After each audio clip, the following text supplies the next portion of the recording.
राज्य व राष्ट्रीय आदर्श शिक्षक पुरस्कारासाठी आणखी मुदतवाढ। कारंजा शिक्षण हा समाजाच्या सर्वांगीण विकासाचा पाया आहे।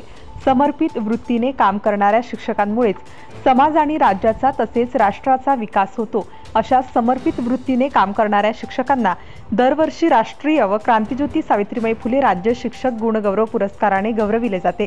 त्याकरिता 25 जून पासून ऑनलाईन आवेदन पत्र भरणे सुरू झाले आहे। ऑनलाईन प्रस्ताव सादर करण्याची अंतिम मुदत याआधी एकदा वाढवण्यात आली होती। आता परत दिलेल्या मुदतवाढीनुसार राष्ट्रीय पुरस्कार 15 जुलैपर्यंत व राज्य पुरस्कार 18 जुलैपर्यंत सादर करण्याचे आवाहन शिक्षणाधिकारी राजेंद्र शिंदे यांनी केले आहे। शैक्षणिक वर्ष 2023-24 साठी राष्ट्रीय व राज्य पुरस्कार वस्तुनिष्ठ निकषाद्वारे प्रदान करण्यात येणार आहेत। आवेदने सादर करू इच्छिणाऱ्या प्राथमिक, माध्यमिक, उच्च माध्यमिक शिक्षकांनी आपली आवेदने ऑनलाईन पद्धतीने सादर करायचे आहेत।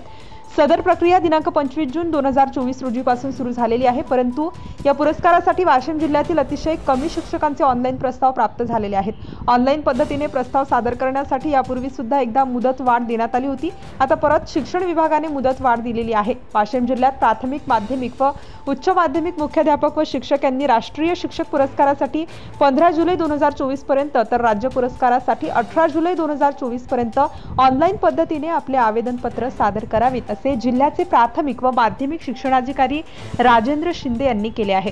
राजेंद्र शिंदे, शिक्षणाधिकारी प्राथमिक माध्यमिक जिल्हा परिषद वाशिम जिल्ह्यातील सदर शिक्षक पुरस्कारासाठी अत्यल्प प्रतिसाद आहे। त्यामुळे वाढलेल्या अंतिम मुदतीचा फायदा घेऊन जिल्ह्यातील जास्तीत जास्त प्राथमिक माध्यमिक शिक्षक व मुख्याध्यापक यांनी प्रस्ताव सादर करावेत।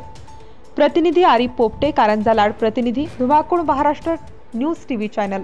आपल्या परिसरातील ताज्या आणि महत्त्वाच्या बातम्या पाहण्यासाठी आजच आपल्या धुमाकूळ महाराष्ट्र न्यूजला YouTube वर सबस्क्राइब करा आणि बेल आयकॉन प्रेस करा।